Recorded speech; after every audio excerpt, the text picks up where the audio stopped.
Are you ready? Hey, everybody! Hey, Pop! Hello, everybody. People in the back! Welcome, everybody! Welcome to the Inner Loop. Welcome, everybody! Welcome to the Inner Loop. Without further ado. Okay, so without further ado, we're gonna get started. We should get started. We're Yeah. rambling. I'm rambling.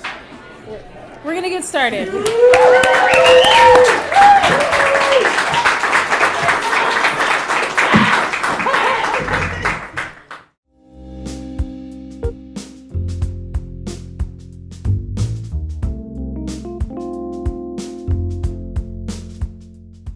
Welcome to the Inner Loop Radio. I'm Rachel Coonce.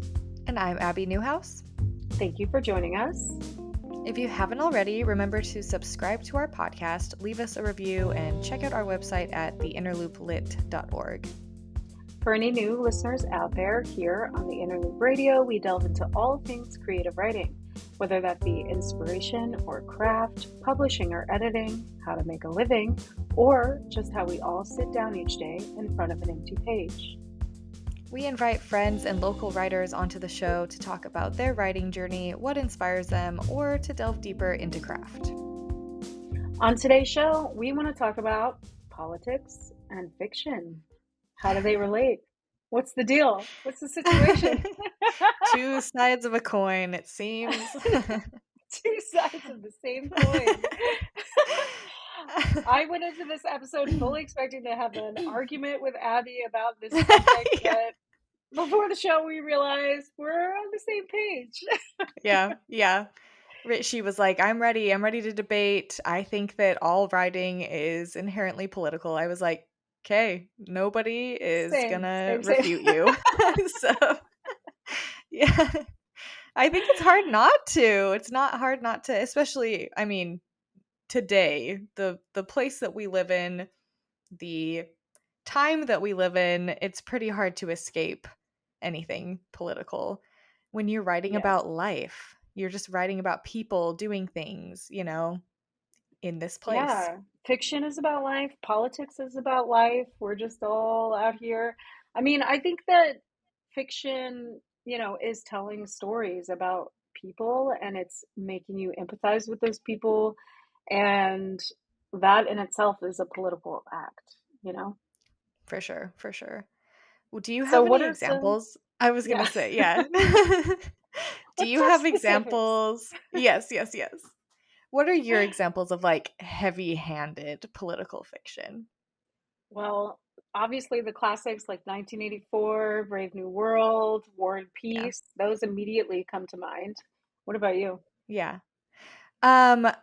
Yeah, no, I feel like those are the ones that always come to mind too. I mean, there's definitely a few, like if you go to any bookstore in DC right now, there's just like shelves full of, talking pretty opaquely about what's happening in politics right now. I don't know how these people get these books out so fast. But like it was, Right. year Are you one thinking of like nonfiction books or fiction books? Yeah, too? for sure. Nonfiction I mean, books. both, but Yeah. they're everywhere. But yeah, they just get them out immediately with these. I mean, I guess you get lots of ideas when there's turmoil all around you. Yeah, the worse off we are as a society, the better off fiction is. No, I'm just kidding. Yeah. That might be true. And actually, you're probably onto something. I actually thought of an example of like subtle political fiction though, as we were talking. Have you heard of the book Burnham Wood? No. By Eleanor Cantor, I think. If I got that wrong, No. we're editing that out. It's really interesting. This one is like, it's about this like cohort of guerrilla gardeners, and they just go and like, they take up unused plots of land and like start gardening there. And then they find this plot that they really want to use, but this billionaire has his own reasons for using it. And they're both like under the radar doing these. I don't want to give too much away, but like what's happening is very like in the words of environmental concerns. Yeah, like gosh, there's even some, I think if I'm remembering right, like some crypto talk, like just really like very of the times going on. It takes place in New Zealand, so book. Yeah, no, you've got to twists and turns galore. Never knew what was going to happen. Never. Nice. What about you? Yeah, What's subtle? Yeah. yeah, I was thinking about politics and fiction and how there's definitely like a range of, how on the surface the politics are to really, really far below the surface the politics are. And like we were saying earlier, I think, all fiction, poetry, art is inherently political because the act of creating art is saying something about human existence and understanding human existence sort of, helps us sort of formulate what our political views are. So I think that in some cases, it's very heavy-handed, like we were talking about in Brave New World and 1984, where you're kind of talking about politics more directly. And then Hmm. it's can be very subtle, like in poetry, where you're just talking about a very intense, singular moment. And then there's stuff in between that is like sort of political, sort of not political. So when I'm thinking about that realm, I what came to mind for me was The Yellow House by Sarah M. Broom, which on the Hmm. surface is about, I mean, it is about sort of this one family and the generations of that family and how they related to the concept of having a home, the Hmm. idea of a home, and the actual physical, actual space of a home. And how that was kind of taken by Hurricane Katrina and how that had Right. knock on effects of the family. But I thought like there was so much in there that made you think about politics and like how our society sets people up for success or failure and Hmm. kind of like, affordable housing and but not just affordable housing, but sort of like generational poverty and how, being poor, that in itself gets kind of passed down through the generations and how hard it is to escape. So I just felt like that was a really good example of sort of that in between where it's not really on the surface like we need to change our politics, but was very effective in making me think about political stances. Yeah, because she is pretty subtle in her writing, right? Like she's just telling the story Yeah, of her family. But then you start seeing all these things that sneak in and I think you start remembering the context of that time, right? Hurricane Katrina and how people talked about it and, wrote about it and all these other writings start coming to mind as well. And it's like within that context, there's just so much to think about politically and how it yeah. affects, yeah, how it all affects people. But I thought what So, was most effective about it was that she really did just focus on her family's experience and didn't try to make any sort of overarching political statements. And in some yeah. ways, that made it more political. That's the thing. That's what I'm saying is because you start drawing in your own experience and what you know about the situation into what you're reading, like it's kind of hard to escape that inherent political underlying. Exactly. Yeah. Well, I feel like we've really laid some good groundwork here to like bring in our guests in the next segment. So why don't we take a quick break? And coming up, we will talk with Authors Corner Spotlight, Paul Jaskunas. Stay tuned.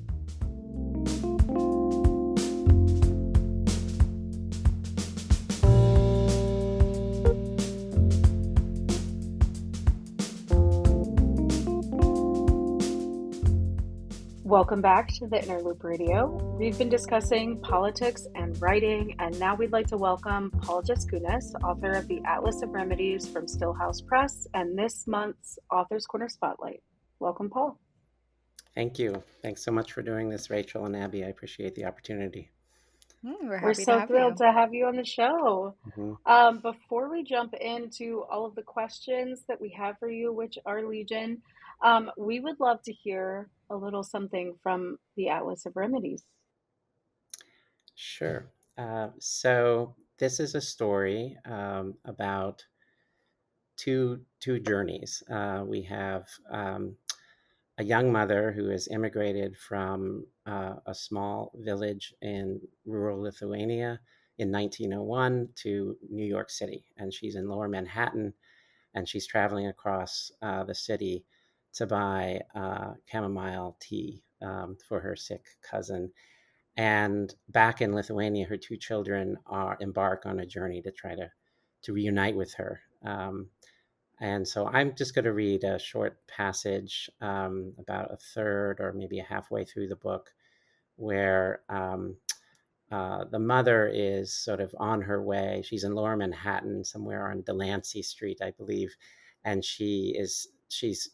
because her cousin is sick with what's called in the book the grip, or influenza as we call it today. She has sort of contracted the illness and is becoming progressively more ill as she goes along, and she's sort of taking a break to rest here on the street, and this is sort of what happens to her. She stepped away from the flow of foot traffic, leaned against a brick wall to rest beneath an overhang. The snowfall thickened. She could scarcely see the people passing by. It was beautiful how the snow wiped out the city's dinginess, how it filled the broad street with its own light and grace. It felt good to be still, to close her eyes and recall that now it was night in Lietuva, and her children would likely be in bed. She was trying to will herself into their dreams, a spirit, a benevolent visitor from afar, when she sensed the rustle of life approaching, the scraping of shoes. When she opened her eyes, she found two boys standing right in front of her, large boys, thick and strong, with stern faces made pink by the cold. They stared at her, not saying a word. The one on the right grabbed hold of both her arms, while the other pulled the coin purse out of her hand as if he were picking an apple from a tree. She opened her mouth to call out, but the boy who'd taken the purse smiled at her, and the smile confused Carolina, made her think this was a joke and he'd give the purse back in a moment. Without a word, though, the boys ran off into the crowd. No one seemed to have noticed. She hadn't made a sound. Her purse with its coins and bills was gone. Follow them, she told herself. Stop them. But she simply looked down at her hands as if to confirm that she hadn't hallucinated the boys taking her purse. Yes, it was gone. Gone, all $2.35 of it. 1/3 a week's pay. No trifling amount. Money for her children. Gone. Why hadn't she protested? Why allow those boys to take what they wanted? The audacity of it had shocked her, the silence of their approach, the confidence they'd get what they wanted. The guilt was all hers. She ought not to have rested, to have made herself vulnerable. Now she began to move, re-entering the traffic on Delancey. Where had the boys gone? Not far, she guessed. They belonged to the neighborhood, perhaps lived nearby, might still be within shouting distance. Ought she go to the police? How to say steal, rob, theft? She didn't know the most important American words, even now. The will to act dissipated into the sky over Delancey. The rushing crowd, the falling snow, the stacked up factories overcame her. The city had taken what it needed, her $2.35. Who could fight such a hunger as that? The boys were gone. She'd had one instant to resist and had failed to do so. A stronger, braver, fiercer animal might have lashed out, but she'd been thinking. Of what? Her children's dreams. Okay, I'll stop there. Wow. Sorry for that ding there. It was my It's all right. computer. I'll get that up. No, that was very cinematic, You can picture that entire scene. Yeah, I also loved how it just felt like a very simple moment, very zoomed in, but the experience of someone stealing your purse and how drastically different it is for somebody who's struggling to make ends meet and somebody who's like doing fine. Like, I imagine if I got my purse stolen, it would be very annoying and inconvenient, and I'd have to cancel all my credit cards, and maybe I lost $20, but in the end, it would not change my life very much. But like hearing this person's experience of it and imagining back when I was struggling and like going from paycheck to paycheck, and how different the experience would be for that version of me, or even a version of me that has never existed. So I thought that was such a great choice, because I feel like it really exemplified what this novel is about. Yeah, I also loved that line. I think it said that the boys belonged to the street. think it was that language. Mhm, Yeah, mhm, I mhm, really liked that too, and just I don't know because it's so different than like the boys lived on the street. The boys belonged to it. This is their home. This is what they know now. mhm, This is where they belong, and yet it's betraying them. mhm, mhm. Yeah. Yeah, there's that. There's as I was reading that, I was thinking about the hunger. I mean, the hunger of the city. There is sort of, I think there's this idea that um, in the book that there's so much will and need and want at every turn that accompanies the both the mother's journey, but especially the children's. Because everything is money is so scarce and resources are scarce. So um, that's kind of one of the themes of the story. Mm. Yeah. Yeah, and I feel like earlier when Abby and I were talking, I mentioned that fiction and politics feel so intertwined because fiction allows us to imagine a different experience than one we normally have. It creates that empathy for other people that might be difficult to find otherwise. And so I'm interested in this book because it takes place at the turn of the 19th century in the 1900s, right? Mm-hmm. And it's about immigrating to another country to escape violence, needing to traverse like a long distance in order to pursue freedom or dream, some kind of a dream. These are all things that the modern American would have a really difficult time imagining. Like, Mm-hmm. we were born to, pursue the dream of like making lots of money, for example. We aren't threatened by daily violence, very often, or at least the average American isn't. So, and Mm-hmm. also like this is now, I don't know, 200 years ago. So I'm curious how you decided to take on this extremely ambitious work and take these things that are so foreign to the modern American audience and make them as vivid as you clearly do. Because just now I was imagining myself in a whole different world. So, how did you decide to take this on? Well, there's kind of a long story there that begins, I think, in like 2001 when I fly to Lithuania for the first time. I traveled there on a Fulbright. My father's family came from Lithuania at about the same time that this novel is set. Their story was somewhat different. My great grandparents' story of immigration, but I was interested in that time period, and I sort of fell in love with the country. My wife is from there, and we've spent a lot of time in the part of Lithuania where the sort of the children's half of the story takes place. So I know the country very well, and in writing the book, I was sort of drawing a lot from that. Mm, Um, but of course, I when I started thinking about this novel, I mean, it was percolating for a long time, and I would sort of pick it up and think about it and do research on it for a while, and then I'd set it aside and work on something else for long stretches. And it took me a while to get around to really concentrating on it. But when I did, um, yeah, immigration was very much sort of a burning topic politically, both in Europe and here in the U.S.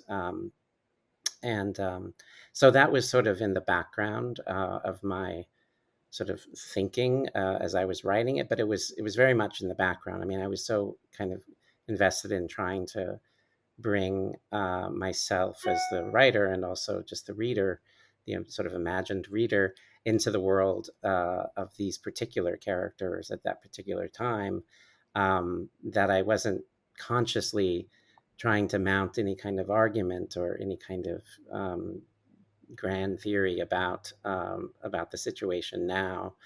Um, but listening to the two of you talk earlier about sort of the political work that books do, what maybe one way that I think of it is when you open up a book, really any novel, I would say, you're kind of, it's an invitation to sort of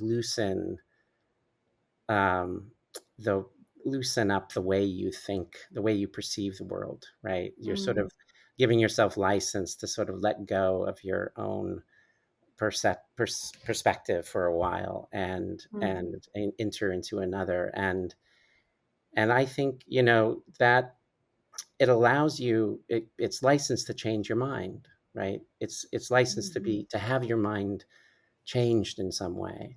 And I don't think that that's any kind of there's not a partisan sort of line to that, but there is I think that's just good for democracy, right? Like that there are a lot of people that do that. I think that's really crucial that we're inviting ourselves to do that kind of imaginative work and sort of taking on spec sort of the possibility of this other life and this other way of making decisions and thinking about problems that have a lot to do with our own lives, of course, so yeah, that's I don't know if that answers your question of how I can't even remember how I really decided to take this on. It's like you get into a book sort of by increments and um, it's hard to like, there wasn't like one aha moment where it's like, that's the book I'm going to write. Right. We all get tricked into writing a book somehow. Yeah. Yeah. It just happens to us. Mhm. I was wondering, I know you said that like, it wasn't this maybe conscious decision, I guess, to write about immigration in like a political way. But I was wondering how still you kind of balance writing political opinions, even if they belong to your characters, with Hmm. your own political beliefs in writing. Yeah. Balance it. I mean, I guess uh, I used to work as a journalist a little bit, and sometimes I would have to write up stories about people with whom I really strongly disagreed about their positions. And um, that to me was kind of interesting. Like I welcomed that opportunity to sort of wrestle with their way of seeing the world. So um, like I'm working on something now actually that where the character or there are characters in the book who I wouldn't like to know. Like I wouldn't necessarily their Yeah. company I wouldn't necessarily enjoy. Um, but again, there's that I don't know, I guess I'm willing to sort of suppress it's not so much suppression, but just sort of making myself a little invisible or transparent and approaching the character who's very different from me. I don't know if that so it's not, I don't feel like I have to you know agree with my characters all the time about anything really. Yeah, Yeah. for sure. I wonder if you like jumping off of that and Abby's question, did you ever have to sort of go back and edit and like downplay anything that sort of came through? Like maybe your political views were coming through a little too strongly and then you had to go back and be like, all right, this is not, Mm, the third person sort of like omniscient narrator. This is me mhm. blowing off a little bit of steam maybe, or I don't know, that happens to me. I'm like, okay, Rachel, this isn't like really part of the book. Maybe you need to go write in your journal for a little while or something. Huh. Yeah, I don't know. I'm trying to think of where, I mean, this story is so much about there's a lot of moments where things could go really wrong, and in the scene I just read, there is a like something goes wrong, like she Mm, loses her money, but later someone gives her money and she gets help, like, mm, and so um, maybe there's a kind of political idea there, but I don't know. It wasn't exactly something I was trying to insert, um, or I was trying, yeah, I don't know.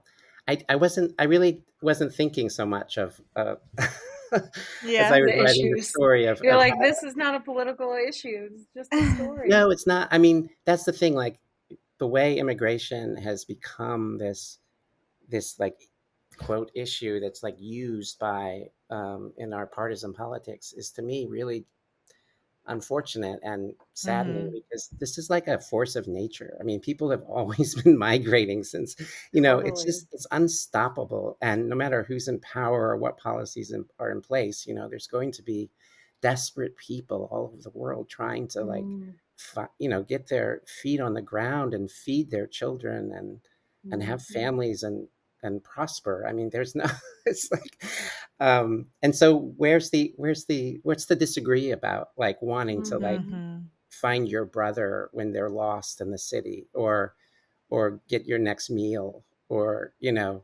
just get home because you're sick and there's no one who's going to take care of you if you don't get back. It's just there's no argument there. It's just life moving and trying to find a way. Yeah, I think totally. that's something that gets lost in even like the word politics, I believe means at its base level like about the people.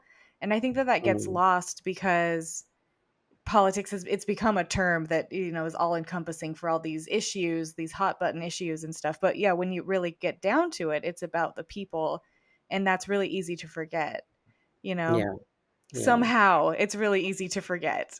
Yeah, and when we talk about immigration now, like you listen to the candidate, on the right, they're just it's like they're not seeing them. They're not Yes. recognizing their humanity and their individuality and yeah, to me that's I hate that. Yeah. Yeah, yeah. It's easy to just I see I issues as these mhm. no, well, right on that topic, Abby, I think we were thinking the same thing, but so much of like the public discourse and politics is about distilling things down into talking points and Mhm. making them black and white and sort of taking the humanity out of it. And so this forgive this parallel, but it reminds me of having to market your book, right? Mm. Mm, And so I have to ask you, Paul, because I'm curious as someone who's trying to sell her book. And I've asked mm, many writers this before, but during the process of taking your piece of art, which was driven by love of humanity and like this experience that you were just discussing so beautifully, and making it marketable and using buzzwords like immigration story and things like that. Did you ever encounter any sort of obstacles or sticking points where you're like, oh, do I have to call it that? um, I not really. I mean, obstacles. I mean, the big obstacle is just it's a small press and it's a small, it's not a Mm-hmm. there's no budget and it's just kind of, we're doing what we can to get the word out, but it's a big world and there's a lot of words, so it's that's Mhm. the biggest obstacle. Um, but yeah, I mean, I gave a reading not long ago, and there was a question about something about you know Ukraine, and I don't know, like maybe because the book is from that part of the world in a way, there was a readers expect more of it than or expect more of me Mm-hmm. because but I'm not Yeah. ready to talk about these big geopolitical conflicts right now. Not Right. this is a very different kind of a thing. Um, so Totally. yeah.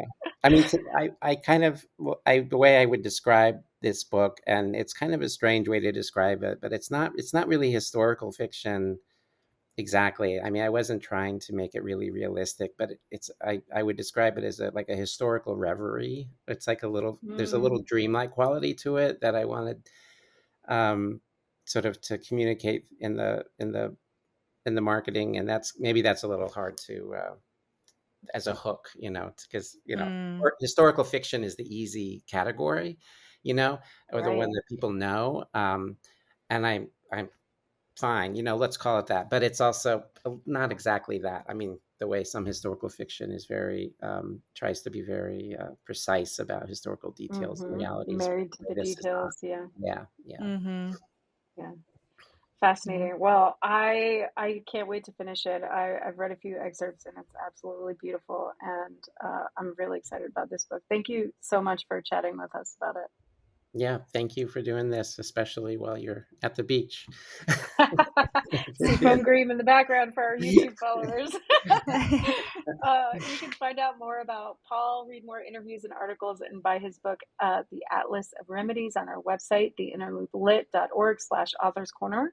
You can also catch him at our upcoming reading coming up on August 20th. And I'm afraid I can't let you go just yet, Paul. Can you stick around for a game? Sure. Yes. Great. That's the best part. Up next, we tackle politics head on. Stay tuned.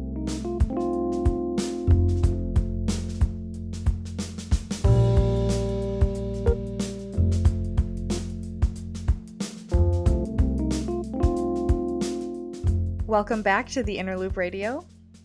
We turn now to the funnest part of the show, where we embarrass both ourselves and our guests. Abby, take it away. This game is another one I made up called The Ultimate Spin. So I'm going to read the ultimate spin. I'm going to read a political headline, and Rachel and Paul have to try to figure out if the headline is fact or fiction. I like that. The ultimate spin. There's a play on words there, like when you spin, you got to find. I'm doing stuff. Yeah, all of it. I'm trying. I'm using words. Okay. You guys ready? Should we just jump in? I'm ready. Yeah. And just, Paul, so you know, I have not seen any of these, as in the dark as you are. So okay, good. It's gonna be It's gonna be hard to tell, I think. I know. It's actually crazy. The research I did for this was insane. Okay, let's start with this one. North Korea's Kim Jong-un cuts hair, declares it mandatory for all citizens. Real. Yeah, I think it's real. Correct. Anything with Kim Jong-un in it has to be real. Actually, I was like, that's probably an easy one. Like, that's a good one to start with, because you're just like, Yeah.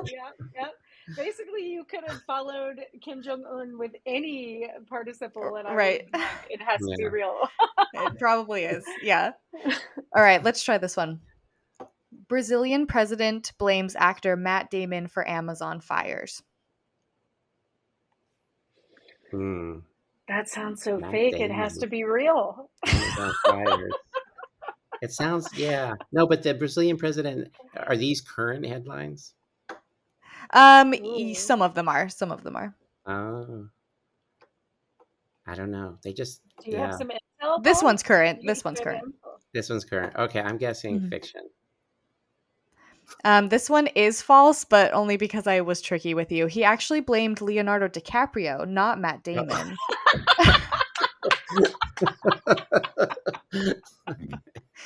But those are two actors I get mixed up all the time. That makes more sense. Yeah, now it's real, for sure. And Matt Damon just did with his kids. I should have known. Yeah, that was the key. That was the dead giveaway. Okay. Senator who doesn't believe in climate change blames rising sea levels on rocks falling into the ocean. Yes, that's true. That sounds like the crazy shit that ignorant people come up with. Paul, do you concur? Yeah, I'm gonna go true on that. Yeah, that one is true. That one is true. I love you for this game. It's so crazy. Oh my gosh. Okay. Mayor bans miniskirts to prevent earthquakes. That's gotta be. I gotta say fiction. Yeah. Okay. Yep. That one is false. That one's interesting because there was rumors that somebody said that, but I don't think anybody really did. So it's. Thank God. It's a rumor. Okay. President William Henry Harrison dies after 31 days in office due to long inaugural speech. Okay, you got to say that one again. right? President. President William Henry Harrison dies after 31 days in office due to long inaugural speech. I think that's right. I think Wow. I should know that because I think he's from Indiana, which is where I grew up. And I believe that's Oh, true. you've got intel. I'm only going to say true because Paul's saying it. Otherwise, I would have said false. I was gonna say this one is like a good test for if people are paying attention in their government classes, Right. because that one is true. Yeah. Wow. And there's the Parks and Rec episode on it too, so it's important Uh, cultural stuff What here. did he like die of exhaustion or something? Yeah, I think he that's got cold. yeah, I Yeah. got old, Got cold. Oh Yeah. wow. old Yeah. and died. Well, Poor guy. Yep. Yeah. All right. Abraham Lincoln's embarrassing beard decision. Grows it after letter from 11-year-old girl. Hmm. Grows it false. after letter false. Yeah, that seems like it must be about someone else. That one's actually true. Yeah. Really? Yeah. True? I guess some girl wrote a letter to him and said he needed to change his facial hair, and he did. He Oh, did. Ah. So adorable. Oh. so if anyone tells you Somehow- your vote doesn't matter, it does. Write your local congressman if you don't Yeah. like his facial hair. Yeah, send a letter. Okay. Mayor begins plans to rid city of all cats. Mm. True.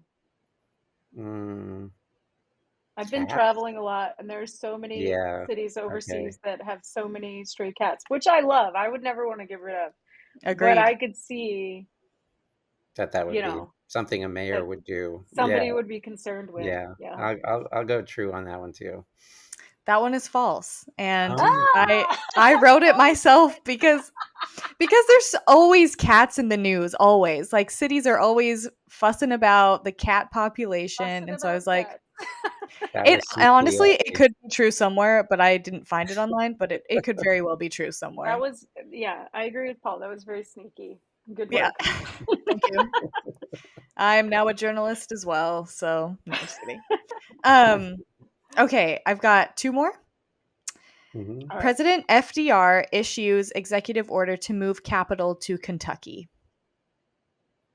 Yes, that's true. I think because Kentucky's in the Mm. center of the United States and they didn't want the US Capitol to be so like all the way over into Coastal. the East Coast, so Mm. coastal. So they wanted to move it to the center to be more central, but nobody wanted to give up their land for the national government. Kentucky though? Kentucky? Really? I FDR? know. Were they that worried? Maybe. I don't know. Okay, I'll go true.